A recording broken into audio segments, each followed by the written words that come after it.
Dan untuk detailnya kami persilahkan Pak Menteri Perdagangan. Baik, yang saya hormati Pak Menko, Pak Menteri Kehutanan, Pak Wamen Q, Wamen Perindustrian dan dari Setnek. Bapak Ibu rekan media yang saya hormati, Bapak Ibu pejabat eselon 1, eselon 2 dari KL terkait, boleh di lampiran. Jadi tadi sudah disampaikan oleh Pak Menko, ada beberapa sebenarnya parameter diregulasi, mungkin ke atas dulu ya.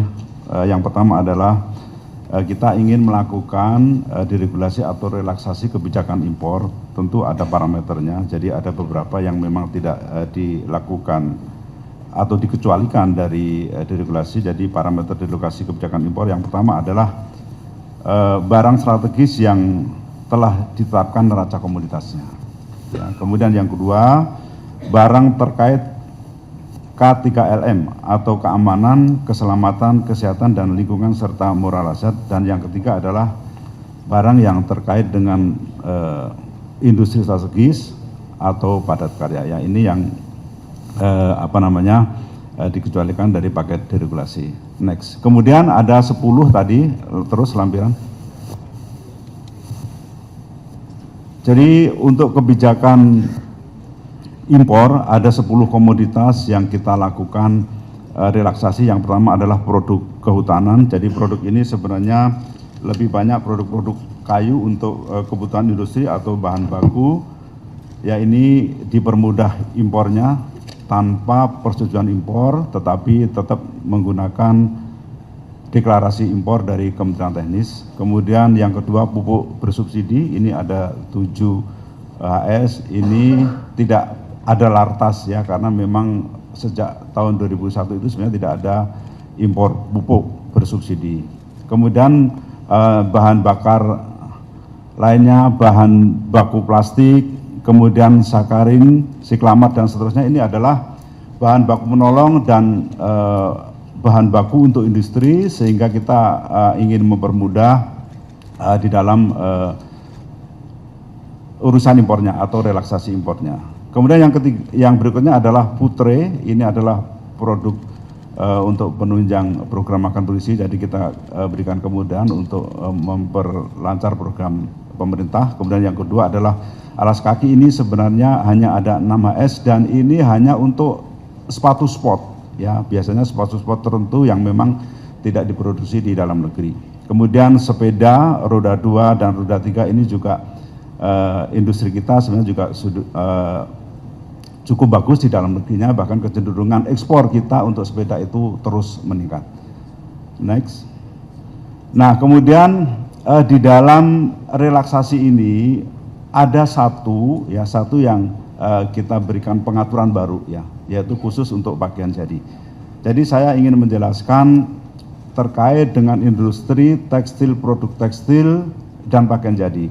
Kalau kita lihat di Permendak sebelumnya, Permendak 8 itu tekstil dan produk tekstil, kemudian tekstil dan produk tekstil multibatik, barang tekstil sudah jadi lainnya, itu selama ini di Permendak 8 itu dikenakan persetujuan impor dan pertimbangan teknis dari KL, ya, dari Kementerian Teknis, dan laporan surveyor. Di Permendak yang baru, yang Permendak yang sekarang ini sama, jadi tetap dikenakan lartas. Jadi ketiga tadi, tekstil produk tekstil, tekstil produk tekstil multibatik, dan barang tekstil sudah jadi lainnya, ini tetap dikenakan lartas.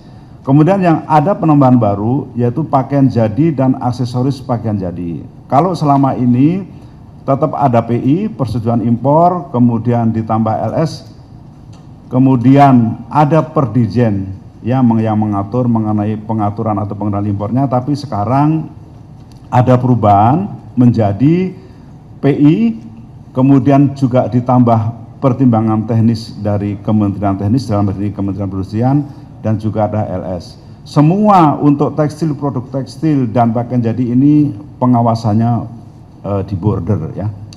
Kemudian yang kedua, next, ini kami akan masih terkait dengan TPT dan pakaian jadi. Jadi untuk pakaian jadi ini selama ini dikenakan biaya masuk tambahan safeguard atau pengamanan ya untuk pakaian jadi memang sudah berakhir dan sekarang proses perpanjangan. Kemudian untuk benang, tirai, kain, karpet ini adalah produk tekstil yang sekarang juga masih dikenakan biaya masuk pengamanan. Next. Nah, kemudian yang kedua tadi ada dua hal. Relaksasi kita ini berkait dengan kebijakan impor dan kemudahan berusaha di bidang perdagangan. Untuk kemudahan berusaha di bidang perdagangan, kita akan mencabut atau penerbitan Permendak nomor 25 tahun 2025 tentang tata cara penerbitan surat tanda pendaftaran waralaba oleh pemerintah daerah. Jadi penerima waralaba apabila dia sudah mendaftarkan surat tanda pendaftaran waralaba dalam jangka waktu 5 hari belum diterbitkan oleh pemerintah daerah, maka tanda daftar atau tanda bukti pendaftaran itu bisa dijadikan sebagai bukti untuk melakukan berusaha. Nah, selama ini kan harus menunggu penerbitan yang kadang-kadang memakan waktu cukup lama sehingga pengusaha menjadi menunggu. Kemudian kita mencabut ada 4 permendak. Sebenarnya 4 permendak ini sudah tidak berlaku karena ada aturan yang lebih tinggi. Yang pertama misalnya Permendak, kita cabut dengan Permendak 36 tahun 2025 ya. Yang pertama adalah Permendak nomor 36 tahun 2007 tentang penerbitan surat izin usaha di bidang perdagangan. Ya, kemudian ini sebenarnya sudah ada peraturan yang lebih tinggi yaitu PP nomor 28 tahun 2025. Kemudian Permendak 22 tahun 2006 yang diubah dengan Permendak nomor 6 tahun 2019 yaitu tentang ketentuan umum distribusi barang, ini juga sudah diatur melalui PP nomor 29 tahun 2001. Kemudian Permendak nomor 25 tahun 2020 tentang laporan keuangan tahunan perusahaan juga sudah dicabut karena ada PP yang lebih tinggi yang telah berlaku. Kemudian yang terakhir adalah Permendak nomor 4 tahun 2023 tentang pengadaan dan penyaluran pupuk bersubsidi di sektor pertanian. Nah, ini mengenai pupuk kan sekarang sudah terbit peraturan presiden nomor 6 tahun 2025 tentang tata kelola pupuk bersubsidi. Nah, ini Permendak sudah tidak diperlukan lagi sehingga biar tidak terjadi tumpang tindih dan untuk memberikan kepastian kepada pelaku usaha maka keempat Permendak tadi kita cabut dengan Permendak baru yaitu nomor 26 tahun 2025. Next. Saya kira cukup Pak Menko penjelasan dari kami.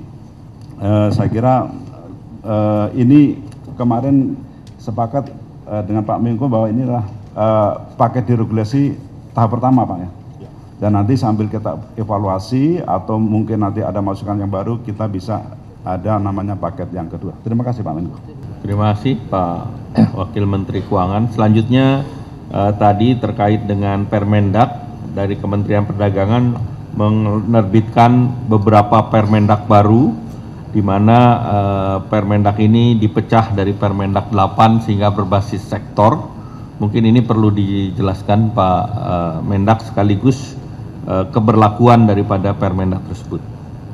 Baik, terima kasih Pak Menko. Jadi output deregulasi kebijakan impor ini adalah perubahan Permendak atau mencabut Permendak 36 tahun 2023 junto Permendak nomor 8 tahun 2024 ya kita cabut dan kita sekarang menerbitkan kita sekarang menerbitkan 9 Permendak. Jadi Permendak ini kita bagi berdasarkan klaster untuk memudahkan apabila nanti terjadi perubahan karena Permendak sifatnya dinamis dan kita harus cepat mengikuti perubahan yang ada. Yang pertama adalah Permendak nomor 16 tahun 2025 tentang kebijakan dan pengaturan impor.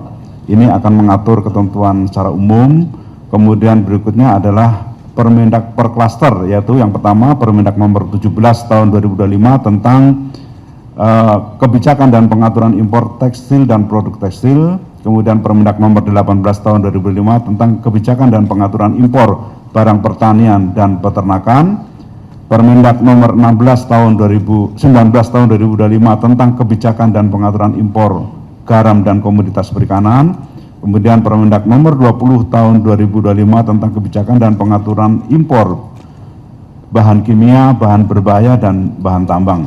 Kemudian 5, Permendak nomor 24 tahun 2005 tentang kebijakan dan pengaturan impor barang elektronik dan telematika. 6, Permendak nomor 22 tahun 2025 tentang kebijakan dan pengaturan impor barang industri tertentu. 7, Permendak nomor 23 tahun 2025 tentang kebijakan dan pengaturan impor barang konsumsi. Dan 8, Permendak nomor 24 tahun 2005 tentang kebijakan dan pengaturan impor barang dalam keadaan tidak baru dan limbah non bahan berbahaya dan beracun. Ya, jadi ini per klaster untuk memudahkan apabila nanti kita ada perubahan berikutnya. Kemudian next, jadi untuk Permendak impor tadi berlaku 2 bulan sejak diundangkan, ya, karena kita harus mempersiapkan untuk sistem dan sebagainya. Next, kemudian output diregulasi untuk kemudahan berusaha. Jadi ada 2 Permendak, yaitu Permendak 25 tahun 2005 untuk menggantikan Permendak sebelumnya tentang tata cara dan penerbitan surat tanda pendapatan waralaba oleh pemerintah daerah. Kemudian yang kedua adalah menerbitkan Permendak 26 tahun 2025 tentang pencabutan 4 Permendak di bidang perdagangan dalam negeri yang sebelumnya sudah diatur dengan substansi peraturan yang lebih tinggi. Saya kira demikian Pak Menko, terima kasih. Terima kasih Pak Mendak, Pak Budi Santoso. Baik, terima kasih Pak Menko. Yang pertama tadi pertanyaan terkait dengan penerbitan waralaba. Jadi ini sebenarnya penerbitan waralaba adalah kebanyakan memang di daerah karena ini untuk penerima waralaba. Nah, selama ini memang banyak keluhan penerbitan oleh pemerintah daerah itu terlalu lama. Ya, padahal syarat untuk dia melakukan kegiatan usaha adalah yang pertama, perjanjian antara pemberi waralaba dan penerima waralaba, kemudian perizinan yang dalam bentuk surat tanda pendaftaran waralaba. Tetapi prosesnya memang di daerah berbeda-beda, ya, ada yang kebanyakan juga masih lama. Nah, untuk itu kita permudah. Kalau misalnya dalam waktu 5 hari belum terbit surat tanda pendaftaran waralaba, maka itu bisa dijadikan sebagai alat untuk melakukan kegiatan berusaha, ya, sebagai bukti untuk melakukan kegiatan berusaha. Kemudian yang kedua tadi mohon izin Pak Menhub, mungkin kami juga sedikit menjelaskan. Jadi yang dimaksud produk kehutanan ini memang jumlah HS-nya memang lebih banyak daripada yang lain. Jadi ini kebanyakan memang produk-produk untuk kebutuhan industri. Jadi ini sebagian besar produk kehutanan yang diimpor ini merupakan bahan baku untuk industri, ya, sehingga perlu dilakukan deregulasi. Misalnya ini adalah kayu log, kayu lapis, peti, kotak kayu, dan sebagainya. Nah, yang kedua ini juga tetap ada deklarasi impor, ya, dari Kementerian Kehutanan karena untuk mengetahui ketertelusuran legalitas kayu tersebut, ya, dari luar negeri. Nah, yang ketiga, produk ini hanya dihilangkan PI-nya, ya, jadi persetujuan impornya tidak ada. Karena kenapa dipermudah dilakukan relaksasi? Karena biar tidak ada atau tidak terjadi eksploitasi hutan di dalam negeri. Jadi kalau kita dapat impor kayu dari luar negeri, kita permudah, tapi tetap ketertelusuran legalitas kayunya ada bentuk deklarasi impor dari Kementerian Kehutanan. Saya kira itu Pak yang tadi ke kami. Jelajahi cara baru mendapatkan informasi. Download Metro TV Extend sekarang.